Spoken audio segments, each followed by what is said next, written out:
rise to the pledge. I pledge Allegiance to the flag of the United States of America and to the republic for which it stands, one nation, under God, indivisible, with liberty and justice for all. Clerk, please call the roll. Councilman Alvarez. Here. Councilwoman Eckhart. Here. Councilman Larka. Here. Councilman Lord. Here. Supervisor Hay. Here. Notification exits in the front and the rear and electronic device. Please put it on vibrate. First item on the agenda this evening, we have two public hearings, one on special permit for 577 North Main Street, and the second is Chapter 71 blasting. I make a motion to open the public hearing on the special permit for 577 North Main Street. I'll second. All in favor? Aye. I waive the reading of the public notice. Sir, are you representing 577 this evening? Okay, would you like to come up and make some comments for the public? Sure. Good evening, I'm Barry Haytoff, address 21 Croton Lake Road, Katona, New York, for the applicant 577 North Main LLC. If you could, sorry to stop you, but if you could face the people, because it's a public hearing, that would be, Be happy to. you can turn that, I think, but, He's got wheels. yeah, there you go. Thank you. I am a member of 577 North Main LLC, and here an application for special use permit for the property known as 577 North Main Street. Bart Lansky, a land use attorney, and my partner usually handles this part of our business, but couldn't be here tonight, so I will do my best. The special use permit is for a motor vehicle service station. The actual use is for repairs related to the taxi service that has been a tenant at the location for 10 years now, with no incidents to our knowledge, and they've been repairing their own vehicles there for that 10 years. Our property backs up to the Metro North Railroad, and there is also a significant buffer between us and all neighbors on all sides. The Quonset hut, built in 1947, where the repairs are performed, cannot be seen from the road. We ask that you grant approval for a special use permit, and I hope to be able to Peter? answer any questions you may have. No, I'm hearing walkie-talkie out there. Okay, it's open for public comment. I know the board will be making most of the comments, so we can go over that with you. Anyone here to speak to that, or you want the board to, let's the board start our discussion. Okay. Okay, you mentioned motor vehicle repair, and it's for the taxi business only, is that Correct. Okay. Now, when we write up the special permit, that provision will be in there. There'll be no privately owned vehicles allowed to be repaired there? No privately owned vehicles, only the taxi vehicles that are serviced out of that Right, business. which if you have a, station wagon, you got a van, but only for the business itself. That, I mean, this is what we're gonna be writing into the specifications. That's acceptable. That's what we're looking for. So it'll be taxi repair only, no privately owned vehicles repaired there. Now, there is discussion and we had spoken about this earlier, is about the hours of operation. Now, let me hear what your thoughts are, and we'll tell you what mine is. I know someone else that doesn't agree with that, but that's beside the point. We're gonna decide what hours of operation are you looking for? To our knowledge, there's been no limitation to the hours in which they might do repair, since it cannot be seen from the road. The neighbors would not be impacted by it. On either side, the back, which is the Metro North Railroad, the vacant property on one side, and the pizza oven business on the other side. It's totally, and I can show you a picture, can't be seen, and nobody would be bothered. So we'd like to not have any restriction, but we understand that you may need to You will put have it some in there. restriction. Okay, then, we'll take it. Now, personally, again, being in a business of taxis, you're open 7 days a week, so I'm in favor of not having a problem having it 7 days a week. I know people want to see it closed on Sunday, but if you got vehicles on the road and they gotta be repaired, I think it has to be open. But this is what the board will discuss this evening, and my recommendation would be from 6 to 6. 6 in the morning to 6 p.m. That Now, someone else can make another, not a motion, we'll be discussing it, and then when it gets written up, we'll decide if there's any time. It could be open 24 hours, 7 days a week, which I don't favor personally. So I'm going for 6 to 6. Lynn?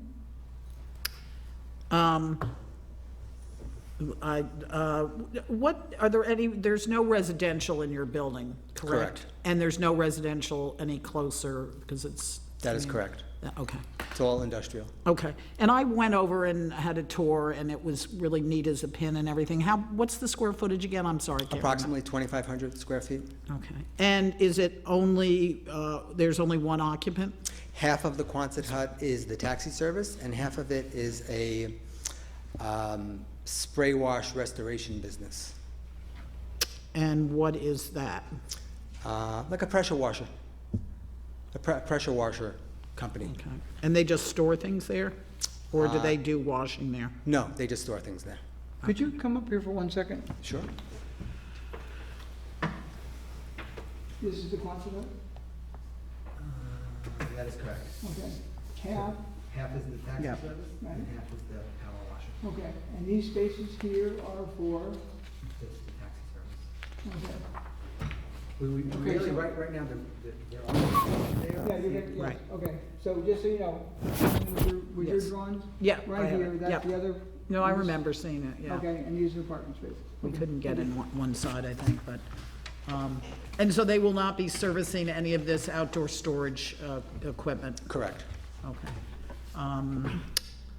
Let's see. And if I may, my only Yes. comment about the hours is that in the summertime, when it's light until very late, beyond 8 PM, that might be an only consideration if maybe we can go till 8 PM. Okay. The only thing I will say, because I live near someone who does work on cars extensively, and they're a few doors down, but I know there's not residential here, but there sometimes is lots of engine revving. Fortunately, I think you face away from anyone it would bother, but that concerns me in the evening hours, because that's when I have it, and it is disruptive, I think. But I know this is a very different area, so I think that's all the questions I have right now. Okay, so based on that comment, I'll change my hours to 6 to 8. Thank you. That's fine, I'm not convinced, but let's No, let no, other I mean, people ask we'll questions. just talk about it and Right. see what other ones have Yeah. to say. Edwin? Eric? Oh, I mean, I was gonna suggest until 9 PM, just because I thought the same thing, like, I know Mavis is open till like 8:30, and, people still dropping off, picking up cars sometimes, and again, if you got a 24-hour operation in regards to taxis, they break down at any time, so, What's the name of the taxi service? but, Brewster Taxi. It's Brewster Taxi, okay. yeah, so I'm good, I was gonna okay, suggest 6, until 9 PM, I'll change but- my time to Matt, Edward, 6 to 9. Is there 6 to 10? No. Thank you. 6 to 9 sounds reasonable. Will you have storage inside the building? Not inside the Quonset hut, no. How many bays will there be to service cars? There's one opening. It's a sliding door that opens pretty wide. I don't believe I've seen any more than one car in there at a time, but maybe they can get 2 cars in there. They're not traditional bays like you would see in a service station. And all the repairs will be done inside the Quonset hut? Inside, correct. Okay, so you can only service one at a time, is what you're Yeah, saying? maybe they can get 2. think they can get I'm not 2. quite sure. I think the door's open wide enough where you can probably get 2 in, but I've never seen more than 1 in there at a time. How Do you have many- lift? Sorry. How many cars are in the fleet? I don't know the answer to that. Well, I think that would matter, really. Would you look to expand the size of your service facility if the fleet increased? No, we have no plans to expand the Quonset hut or to give them any additional space, so no. And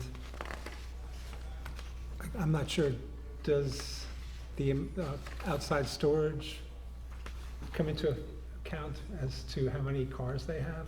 That's up to the, That's up to the planning This board. is, that's all the outdoor storage. but that storage that's marked there as outside storage is not part of this application. Right. What they're looking for is parking is Parking right there. here. Yeah, all there. Is it a licensed inspection station too, or not? I think the answer is yes, but I'm not sure. I checked with the state, they don't have to be though. Right, but I was curious on that. Is there a lift inside the building? Don't know. Wow, you're not very prepared. I know. I- I'm sorry. I was thought I last- saw- It was- And only 2 bays to do repairs? If you get caught doing repairs outside, we're not gonna look too kindly upon it. You're here tonight making an application, and you're saying all the repairs are inside, you can't fit more than 2 cars in there? Correct. Wow. I would think it looked to me, although it would be tight to maybe get, but not to work, I think you could get 2 in there to work on, but not more than that. Yeah, but they must I have a just think fleet of that- 10 cars, 15 cars. Do they have an office there, or is this strictly for repairs? Strictly for repairs. They may have an office inside the Quonset hut. I know there's a bathroom, but I just imagine that if you have a taxi service, you hopefully don't have more than 2 broken down cars all day long every day. and I don't think the fleet is that large. I apologize, I don't know the answer to that question. Do they park there when they're not in use? You better know this one. On top, not in the back, but on top in the regular parking spots. Right. I've seen cars there, yes. Okay. When it gets lined back here, will those cars be able to be parked in the back, or do they have to be parked out front? Right now, they're parked up front. I Right. don't know what the restriction is, the limitation is. Okay. You know, like I said, this is usually Bart Lansky's thing, and he normally does this, but just couldn't be here. Sorry about that. I just don't know some of these answers. So it's already operating as a? Yes.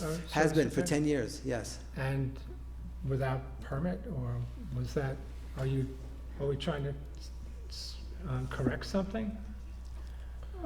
He didn't own the building, so I don't think anyone could really answer the question. Right, we Okay. purchased the building about 8 months ago, Okay. so we're doing what we need to do. And does the taxi service have offices within the other building?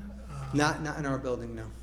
Okay, so it's only just for vehicle repair, that's the only Correct. reason that they're there? Right. And also for parking? Right. Okay. No? Okay, so, to run down. Can I say one thing? And we'll talk about this when it comes in front of us, but my biggest question here is I mean, it's really very neat and very nice when I went and looked. It was very impressive. But my concern is always monitoring it in future, so. but That's why we I'm don't- warning now. That's one other question we have when we're done. What should be the penalty when you don't follow the rules? I don't even know where to begin. Well, you know we can pull the special permit, which is Right. kind of rare, Okay. but, We can, yeah, for what cause? for the cause, we're gonna write up what the rules are. Okay, So if we find out they're doing, regular repairs there, not just for the business itself, if they're So repairing this doesn't vehicles. necessarily have to run with the property, like a variance? I don't know. Will, does a special permit run with the property? Doesn't have to, right? It doesn't have to. Right. It's a special permit is, can be limited by time, it can be limited as to occupant. Yeah. But it should be in the resolution that grants the special permit. Any conditions or limitations should be spelled out. Okay, and we're gonna read those off. Yeah. So,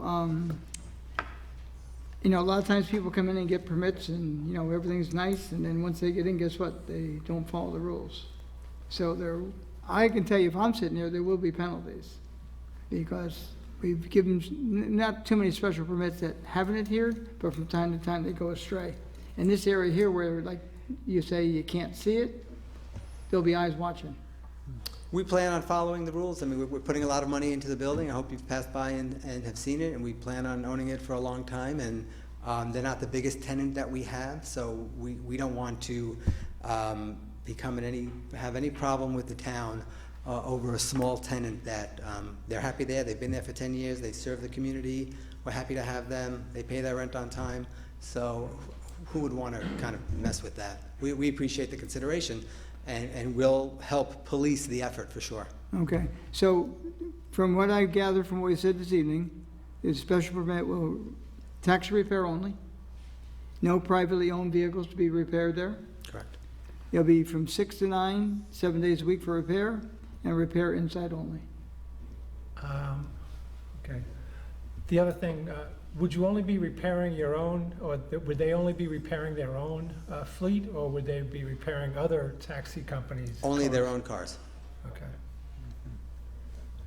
Yeah, I mean, my questions would be, if you can find out before we vote on this, if the other if the taxis can park behind there once you've got the line, the lines in and everything, it would look much nicer out front, in my opinion, it would look nicer out front, because the building looks so much better now. And then if you can find out whether or not, I'm just curious whether it's an inspection station as well. But that would be helpful before we vote on it. Well, can we identify the name of the taxi company? I mean, the taxi company can always merge with another taxi Right. company, so to speak. Can we identify the taxi company in the resolution, or with, you know, if they sell it to someone, that's not a problem. But we don't want like XYZ taxi, ABC taxi, and X, I think that'd be a little bit more difficult from a legal perspective, but we get limited to a taxi company. It doesn't. okay. Well, we would say that, yes. We But see, would. it's the question is the repair facility. It's not so much it's a taxi company, it's a repair facility. Repair of the taxis for this particular taxi company only. Yeah, I mean, you could,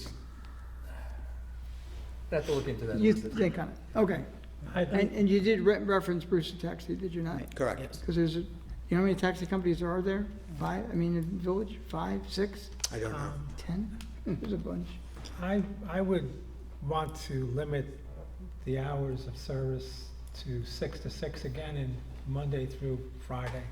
Only because if we're giving a special permit to this group, and someone else comes in for a special permit, they'll be looking for the same 24-hour or 7 days a week and 6 to 9, and I'm not sure if this will fit everywhere. Well, it's not going to. That's why it's a special permit for this location, 6 to 9. If it was located right next to a residential neighborhood, which it's not. There's a few houses across the street, but Yeah. further down the road, this is a unique location. As far as only 5 days a week, they run 7 days a week, so that would really create a hardship on them. So I would stay with the 6 to 9, unless there's anyone else that wants to make that change. Now, when we actually vote on it, you know, you can make a change at that point in time. Okay. But I would not go 5, I would give them 7 days. I can understand Saturdays, Sundays, but I can, Being closed or not allowing them? I understand that they need to have it open, but, as I said, my main question is gonna be on monitoring it. And also, I've had concerns all the way along, which I know we discussed at the staff meeting, was because they're close to wetlands, I just wanna make sure that, there's no, contamination at all. Okay, well, that's be up to DEC to monitor and whether they do there accordingly. I mean, as I said, I was very, if anyone has a chance and you're there and could show them, it is really very, kept very clean. Okay. And that was impressive to me, but that was my major concern earlier. Okay, so we're gonna write it up Yeah. accordingly. Anyone else from the public on this matter? We'll write up as we decided here this evening. There could be a change during the vote if, you know, they want to close, but I don't see that happening, but you never know. But that's the way we'll write it up, and it'll be, next meeting is December what? 4th. 5th. December 5th? It'll least be it's on on the here agenda as for approval or disapproval? Looks like we have someone. Come on, don't be afraid, not like you. Hi, Peter Bell. As I understand it, Brewster Taxi owns Brewster Taxi, I think Segundo Taxi, and maybe a couple of other names. So it might behoove the petitioner to give you all the different names that are under Brewster Taxi. Because if you go there and see a South Segundo Taxi, you're gonna say, wait a minute, it's a different taxi company. Sir, is he correct in that statement? I don't know. Wow, you've got to get I'll prepared. find out and get back to them.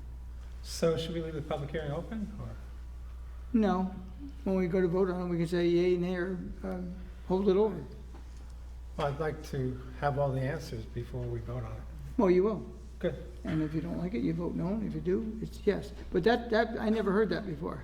That's why I asked you about different names. Right, I totally understand the question, I just don't know the answer. And they're Do you know all- about how many cars a week are worked on? Do you have any idea? I bet you don't. I do not. Sorry. I'm a I know, consider the I know, last I'm just second, teasing you, so. So just to be clear, there are 3 questions that we're gonna get back to you on. Getting all the names, thank you for that. Can the taxis park in the back once the lines are Right. created in the back?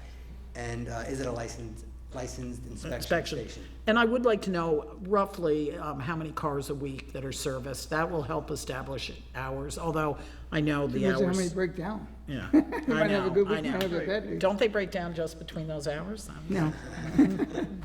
So the special permit will be written that because this is a special location and define, No, it's a special permit, it'd be identified as 577. Let's say 6 months from now, another taxi company or another place wants to do whatever kind of repair.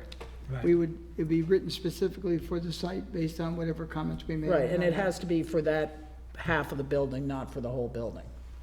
Like if you go out on North Brewster Road, there's a deli, there's Mavis Tire, and there's another building there that used to be a gas station way back in the old days. And now it's got a garage and whatever. Now, if they wanted to make a service repair place there, which I believe they might be able to based on the zoning code and pre-existing non-conforming use, we could say in a special permit, no Saturday, Sunday repairs, nothing after 6 o'clock. I would limit that because it's right in the middle of a residential neighborhood. But where this one's located, it's a long way from anybody. Probably about 500 feet. Yeah, that's a good distance. Excuse me. And behind Mr. Hay, Yes. did you say that you checked with the Department of Motor Vehicles and they said they didn't require I a believe- licensed repair shop? They don't have to be licensed repair motor vehicles, as long as they're working on their own vehicles. Correct. So that may be one of the conditions you want to put Right. in there, that they will not apply for a license to repair motor vehicles. Okay, that's why we got you here, thank you. Good Okay. idea. Now you got 5. I'm sorry? 5 contingencies coming into it. What did, So if they had a license, they'd have to give it up. I see. Okay. we're limited to the words that you speak. Or will speak. Any other public comment? Seeing none, I make a motion to close the public hearing. Second. All in favor? Aye. Aye. Thank you. Thank you. Thanks. Thanks. Okay, next one is chapter 71 blasting. Make a motion to open the public hearing. Second. Waive the reading of, all in favor? Aye. Waive the reading of the notice. Aye. Okay. Ms. Finizzi, I believe you're here for that. I have someone that asked us to read something in the record, now we'll discuss it accordingly.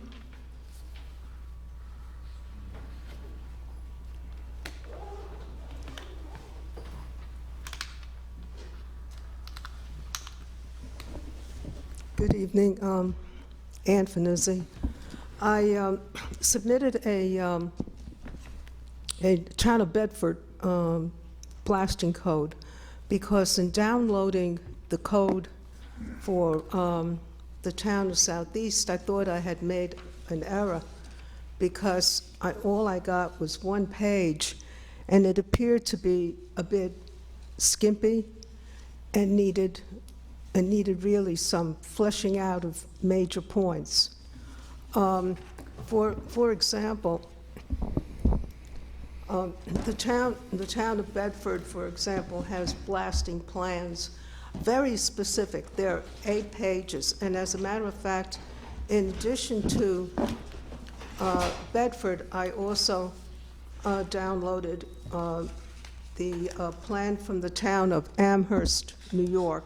There are many plans that are available, and that particular town also has sections in which they are monitoring carbon dioxide, various kinds of toxins and chemicals, and considering the fact that we have unexplainable lung cancer incidences where people are afflicted who are non-smokers.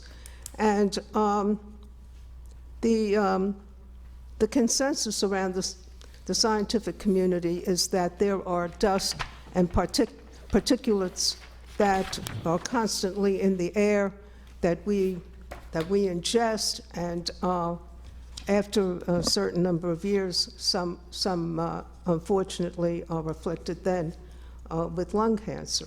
So I earnestly hope that the town, in addition to maybe firming up hours of operation distances.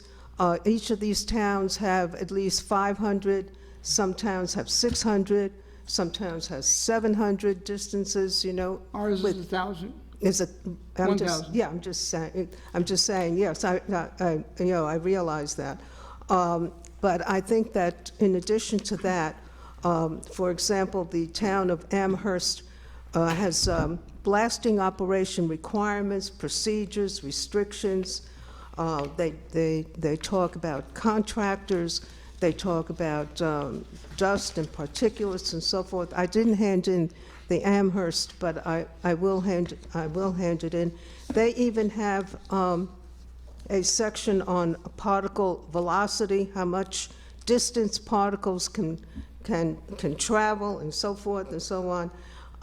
They have, obviously, they must have maybe apartment houses or something of that kind, where the contractor has to continuously monitor the carbon monoxide. There are a lot of sections in these town codes that, with new scientific research, really, have particular attention to what is being emitted from. There's even in the town of Bedford, I think you saw there was a pre-blast inspection. There's a blasting plan. There is the requirement for inspection of property in case there are uneventful occurrences in terms of property being destroyed and so forth and so on. So I'm just urging that the town fill in, these are the bones. To me, when I looked at it, it was the bones, and that we fill it out so that we have a full body blasting code. Because in some of the areas, I almost thought that the town was being mined and not only blasted. And the DEC also has pretty rigorous and pretty stringent requirements in terms of mining and procedures for mining operations. So I urge that the town board look at this again for a more robust blasting code, if not mining code, by the way. Yeah, I would say that, just so you know, I worked on this, and it was not the will of the board at the time, and hopefully they will change their mind, on a blasting plan and things. It was kept very, very simple. I understand exactly where you're coming from. I would like to see something on mining added. I think Yes. that would be, that might be even Right. better. Right, or and- in addition to, so. Right, and since I've been involved with the town of Kent and their problems with mining and so forth, so this has now come uppermost in my mind, and here we have the town of Southeast, so we may have to expand our subject area, you might say, so that to include mining, blasting, and so forth. So I thank you very much, and I will hand in the Amherst tomorrow morning. Michelle, thank you very much, and I want to thank the town clerk, Michelle, who has been always so cooperative and in obtaining information for me, and also the supervisor. Thank you very much. You're welcome. Okay. Do you have any questions? I'm sorry. No, I don't know, John. no, we're, I just look forward to seeing the Amherst study, that's good. Excuse me? I look forward to seeing the Amherst study when you send it to Michelle. I have one copy. well, that's not, we're not gonna be reviewing it this evening. I understand. So you provided Michelle, I'm sorry, I didn't make sufficient copies. no, not a problem. We'll scan it and they'll all get it, not a problem. Thank you. I have been approached about, mining as well. Right now, I believe, based on what's been happening over the past 6 months, we have an immediate need for a change, and that's pretty much what I think we're doing at this point in time. We will look into it in the future. Some towns have extravagant plans. their enforcement. You know, you can have all the laws on the book, but if you don't have the personnel to do the enforcement, we don't have a lot of blasting going on, which is fortunate. There was one site, and we're trying to tighten up, I believe, what we currently have. So I can tell you in the future, at some point in time, we'll be looking at increasing the blasting portion and mining. But for this evening, I just want to get something in place, because right now it's a 30-day notice, and I think it's way, way too far out. And again, the recommendation before, I'm sorry, I just remembered something. Go ahead.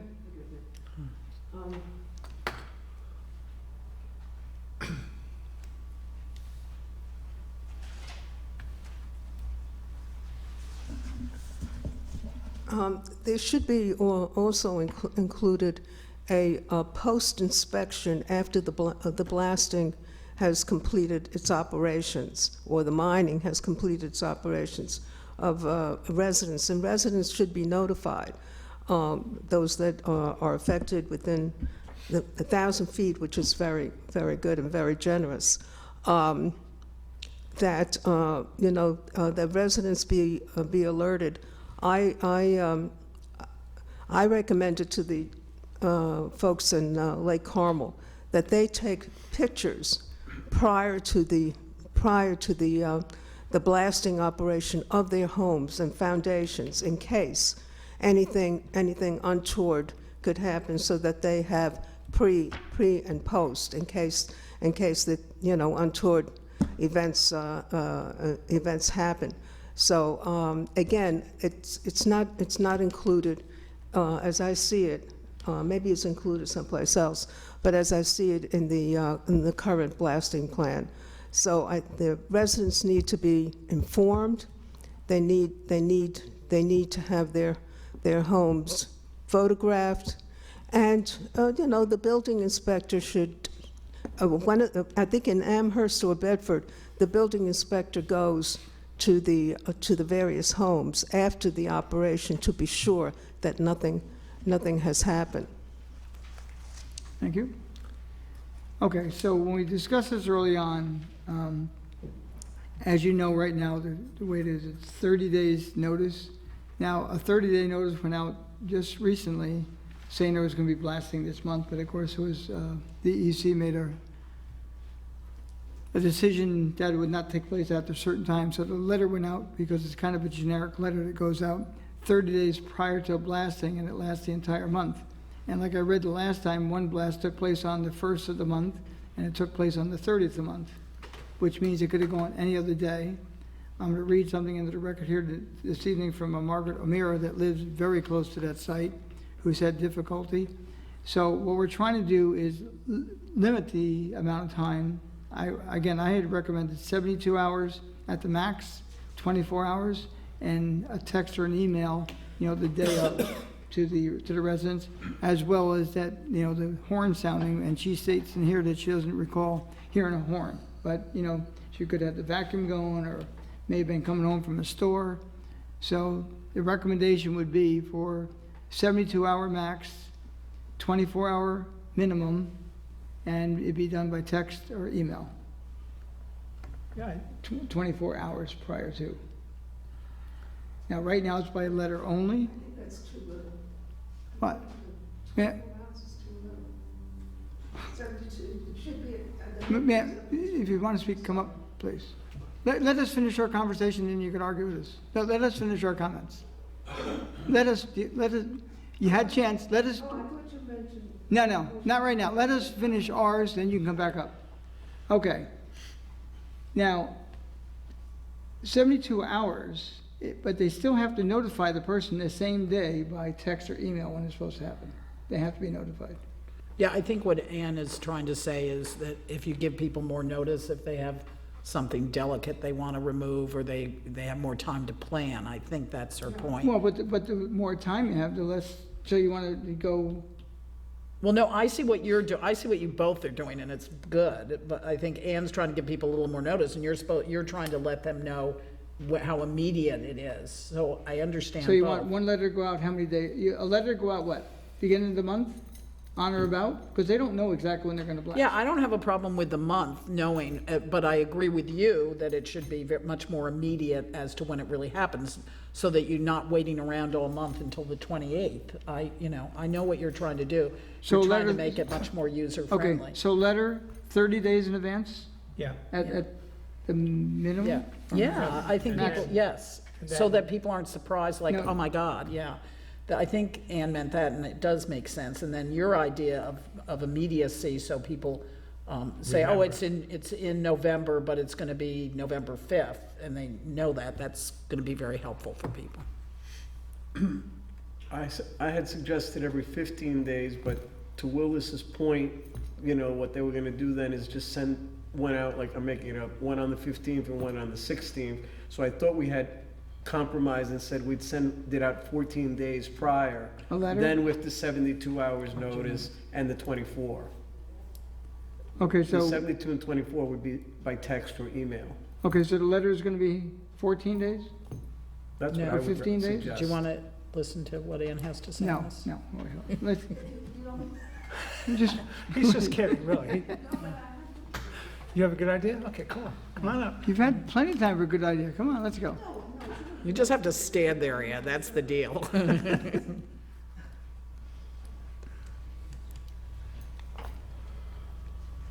How is the notice transmitted?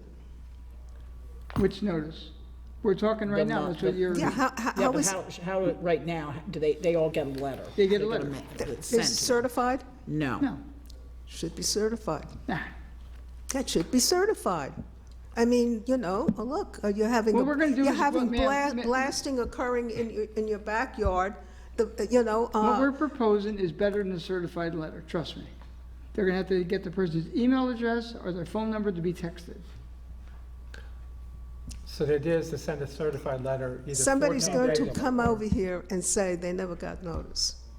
You send it certified, just like you have, if you have a secret hearing or something of that kind. That this, everybody knows, everyone within the blasting sector has received notice.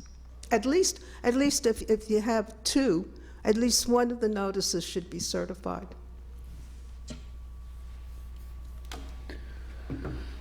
No? Okay, let's continue. Certified? I mean- I think everyone did receive it. I understand Ann's point, but, this wouldn't have been a hassle because there were so few people to notify, but I know if they're near a condo or, well, Yeah, I know it's we have the gonna- condo thing Right, too, right. so, but, I think the initial letter is fine, and then you're letting that is the initial notification at 14 days. People still complain at 30 days, because then they forget that they got the letter 30 days ago. So to the point of you're getting a text or an email the day of and 72 hours prior, I don't think it gets any better than that. Anyone else? Right now, the issue that brought it to a head was the blasting that was going on up on Barrett Hill, Yes. and that's over with. Wait, don't say Barrett Hill. it It's wasn't buried. Terravest, Terrace. Yeah. but I think it was Oh, it's a Holmes Road, Holmes Road. Holmes Road, Yes. but that's over with. It's over. yes. So, but it's. But there, again, it wasn't, it wasn't. Kind of learned a lesson. Yes, we learned a lesson, that's why we're doing this like emergency thing in a sense, and then over, early next year, we'll start reviewing mining and increased enforcement. I guess the question is, that, when you're trying to be practical about it, if the, person blasting sends out a letter a month, they have to ask to collect their, email address, text, or whatever. It'd be their responsibility to get it Right. done, yes. But that's why it would have to be out it would have to be at least a month out for them to, I would think, to. Could we handle it through our alerts? So. Oh, wait, time out. I correct. You know what, it says right here, it's already sent out certified mail and receipt to all these individuals. It's already in there. So it's already certified. Okay. It says here certified and receipt. I don't know if it's written that way, but that's the way it's done. And in this particular case, there's 1, 2, 3, 4, 5, Oh, many. 6, 7, 8, 9, 10, 11, 12, 13, 14, 15, 16 homes. And when we increased it from the 300 to the 1,000, we only picked up 2 additional parcels. It's kind of remote, but it's not remote. So that part, maybe it's not written in there, maybe, I don't think it's probably written, but we'll write in there. It's already being done. And again, texting and email is be required to be done. It's not a big deal. I mean, these guys, all they gotta do is set up their computer once, push a button, and do it. We do it with notices of our meetings, they can do the same thing. And this was unusual, what was being done. Once in a while, so, 1 or 2 blasts, and of course, at one point in time, where Home Depot was, they had that was kind of considered mining, but nothing got done well, so. Okay. Okay, so let's see if we agree on something here. And I believe we've got 14 days by mail, 72 and 24 hours by text, or it would be the person's choice, either texting them or by email. And they want to provide the email address to the. Or by, I think you have to have by phone call. I know we don't like it as much, but there will be people that don't want text or email. I mean, there could be people, so. And how are they gonna get notified? Some people might want a phone call, and I know we don't like it because there isn't proof, but there are older people that just Okay. don't text or email. So it's up, so it'd be the. It would be their choice. Right. What do you call them? The Customers? Homeowner's choice? Or resident's choice. Yeah. Resident's choice. Resident's choice. Michelle, if you're taking good note. Okay, resident's choice of how they want to be notified. Yep. Okay. Any other public comment? Michelle, we'll go over that tomorrow. And we'll put it And you out need there. to read that letter into the Yes, okay, thank you for reminding me. record. Okay, this is from Margaret O'Meara. I would appreciate it if you would read my comments regarding the proposed local law to amend Chapter 71 of the Town of Southeast Explosive and Blasting to be heard at the Town Board meeting on 11/21/2019. Due to a doctor's appointment, I'm unable to attend this meeting, but I have a few comments to share with the members of the board. I have lived at 44 Holmes Road since 1972, and for the past few years since the property at the rear became a stone quarry, the noise of rocks being ground starting at 7 a.m. every weekday has been unrelenting and at times unbearable. On top of this, the blasting, which occurs without warning, I have yet to hear the horn that they say will sound, shakes my whole house, and I feel affects my well structure also. When my well was inspected a few weeks back before the pump and test on the 2 wells at Terrace 3, Phase 3, it was determined that my well would not be included in the testing because the soil had leaked into the well, covering the casing and rendered it unsuitable. When my well was last used, it was similar tests beginning on October 15, 2002. There was no problem. The testing was done by Mill Drilling, Brewster, New York.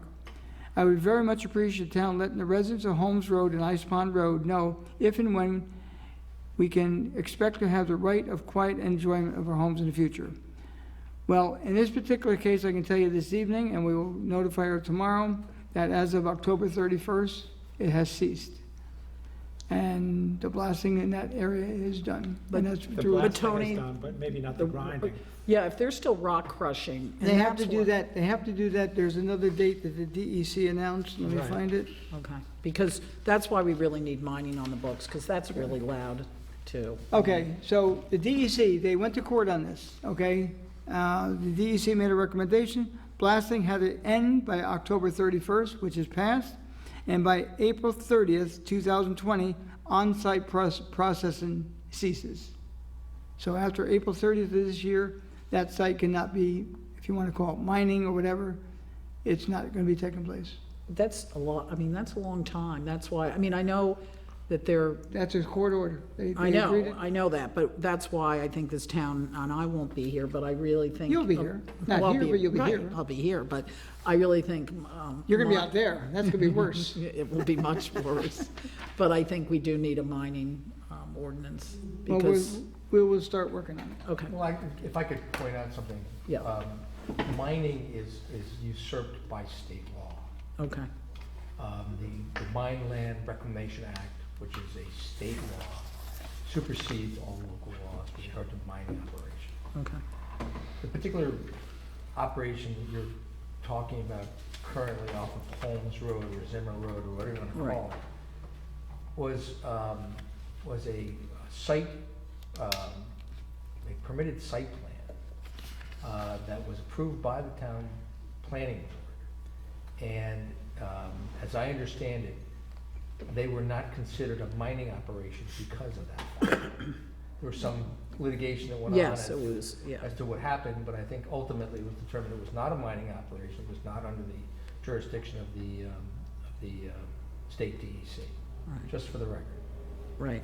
But if then, can anything be enforced by, just by decibel?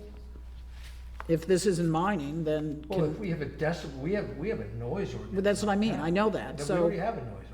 You don't I need a know, so mining can, operation, no, a so, mining code. I guess my question is then, if they're going to crush rock until April, can we enforce our noise ordinance? Absolutely. Okay, then that's Well, really what, that's a good point. I mean, I'm not so sure. They may take the position that it's that they've got permission endorsed by the state that what is going on right there, right now. I don't want to say that, yes, you can, and then right, ultimately Determined by the laws. be shown otherwise. Is it? Settlement, I think so. But my sense is that if they are exceeding decibel levels, right, then, and we were able to prove that, then we could file violations against them under our town noise code. right, You could ask Mike Levine to check with DEC. yeah. Because we it sounds should- horrible for this woman. we Just could talk ask- more, just talk more into the mic too. So we could ask Mike Levine to check with DEC, because they're the ones who brought the suit, and Well, the decibel reading, we have a decibel reader at the town, so if someone calls up, makes a complaint about the noise, they can go out, go to the property line the best they can and take a reading. We've done that before. but I don't know if we have any jurisdiction on that, because it's governed by the state, right? Well, Yeah. they, as I understand it, they conceded that it was not a mining operation subject to the mine land reclamation law. If there's something in that stipulation that says that they have to keep noise below a certain decibel level, Okay. I haven't read the stipulation in order to the extent that I can tell you, everything that's in it. But I believe, I understand that it was considered a settlement Yes. rather than Yeah. going forward. The state took the position that it was an illegal mining operation. The owner of the property took the position that it was a site plan, and that they were in the process of fulfilling the requirements they needed to bring the property or the site into conformity with what was approved by the planning board. Yep. So, But that doesn't, DEC might have ruled that way, but that doesn't mean if it exceeded decibel levels, in other words, could they have to? I think if they were running an operation there that exceeds the current decibel and noise ordinance in our town, then I think you could still Enforce that. enforce that. Okay, But it means, filing a notice of violation, right, issuing a summons, bringing them into court, proving a case that they are in fact exceeding the noise limitations, and in that instance, fining. right. Any other public comment? You look like you're ready to jump out of your seat. Jump. Over here, please, just so we can all hear you.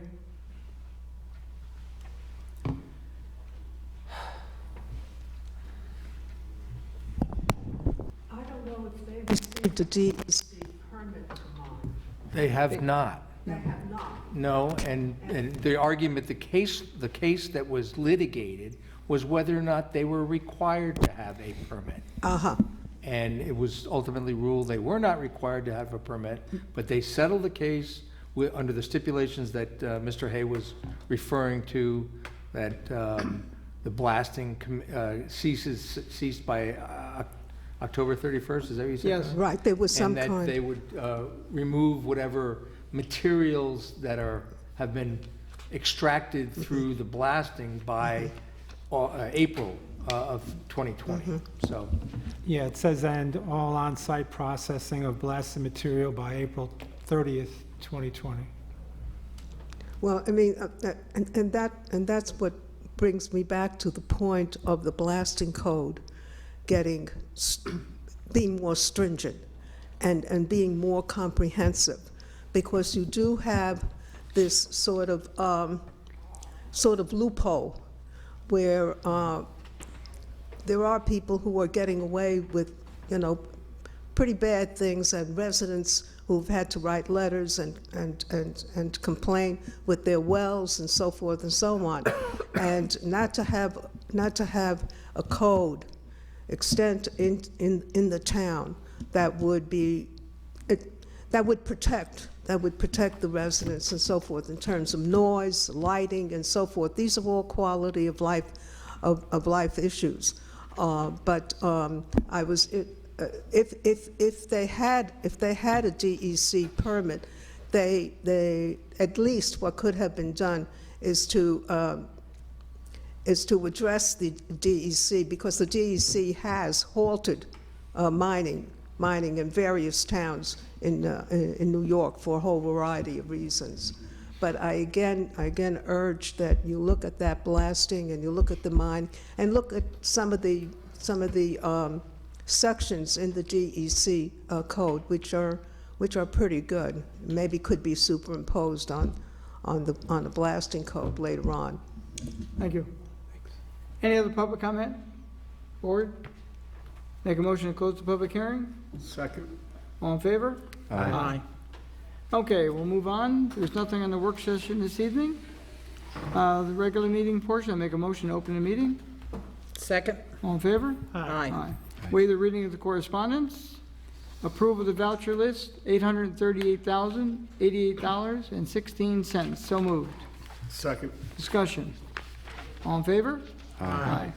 Setting meeting dates and public hearings. All meetings be held at 1360 Route 22, Brewster, New York, at 7 p.m. unless otherwise noted.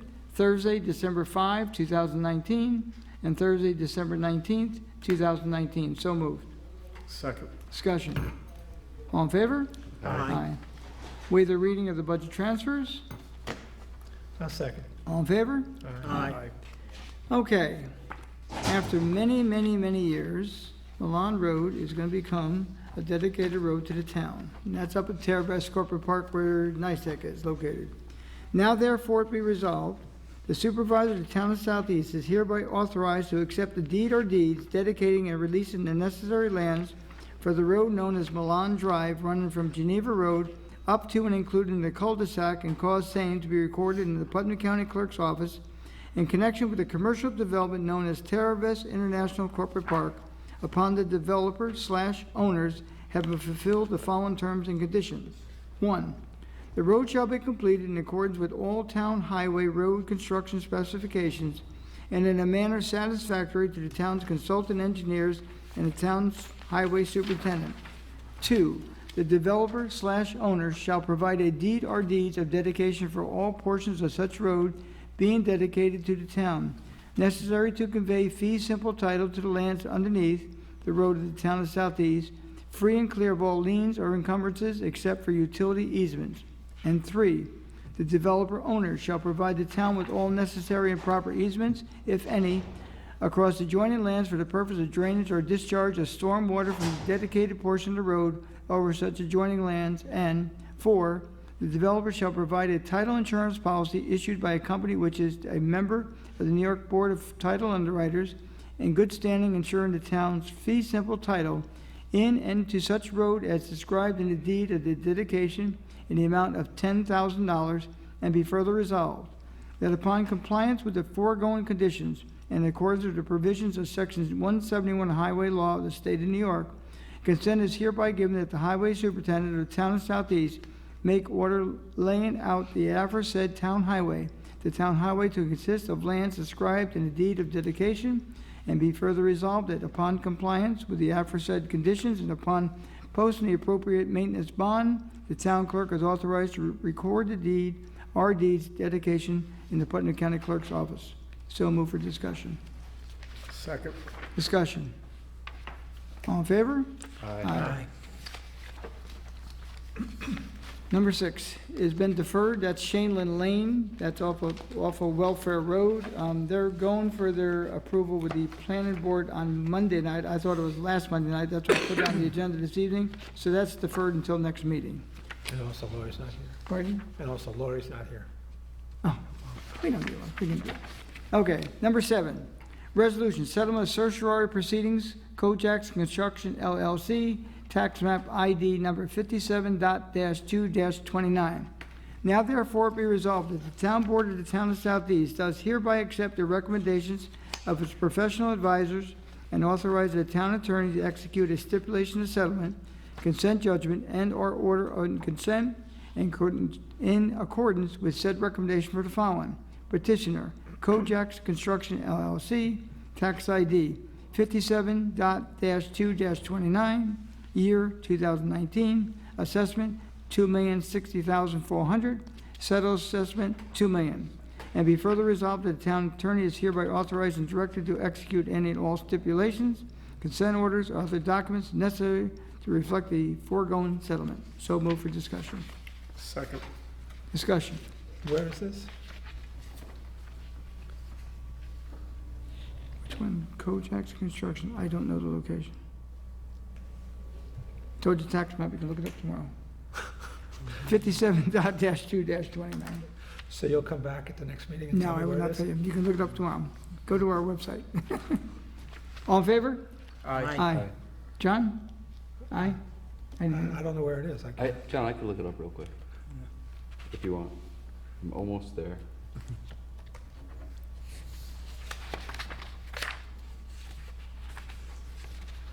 Isn't everything on Route 22?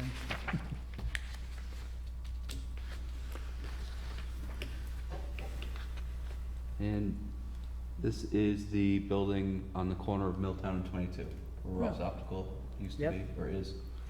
Okay, Right up corner, on the Yep. right. thank you. You're welcome. Should we write that in the resolution for now? Where exactly? Okay, Well, I usually ask where it is. okay.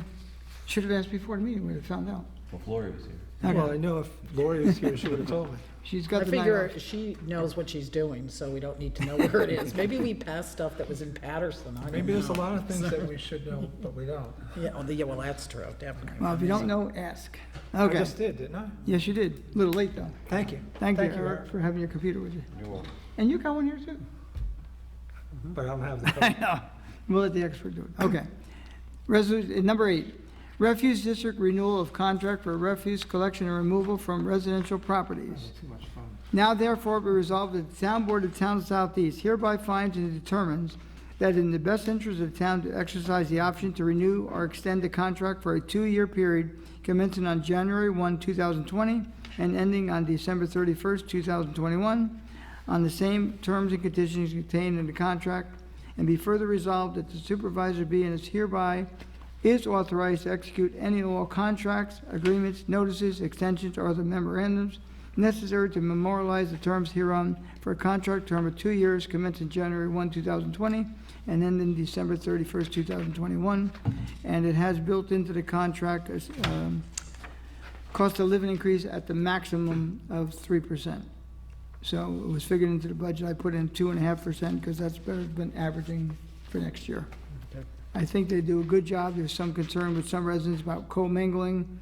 I was told by the county they're gonna be looking into commingling and a better handle on recycling in the future, and we'll look forward to it. But I think they've done a good job. I need a second. Is there a second? Second. Discussion. All in favor? Aye. Okay, number 9 is the supervisor's financial report. As you know, we just got done with the budget. The budget last year was good. We're really in good shape, except for the courts, where the revenues are shortfall, like I said, for quite some time, with $200,000. I've revised that next year's budget, and hopefully they'll bring in some more revenues, and we'll be over a little bit. But right now, the budget's fine. And Lynn, I know you're gonna be out there next year saying, I'm where's the taking supervisor's I'm taking a report? breather. Okay. Recognition of the public. Recognition of the board. I would just like to wish everyone a very happy Thanksgiving and safe travels if you're going out of town. Okay, another appeal? Okay.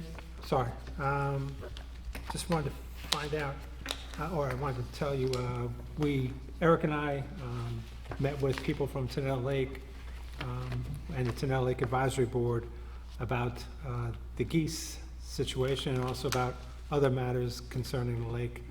And it was a good meeting, and we left with the understanding that everyone will be working together next year, and the plan is to addle the eggs of the geese, and that is how I think we're going to go forward. Well, there's going to be numerous things on the board. That's going to be one of about 5 things we're going to do that we did not do this year. Right.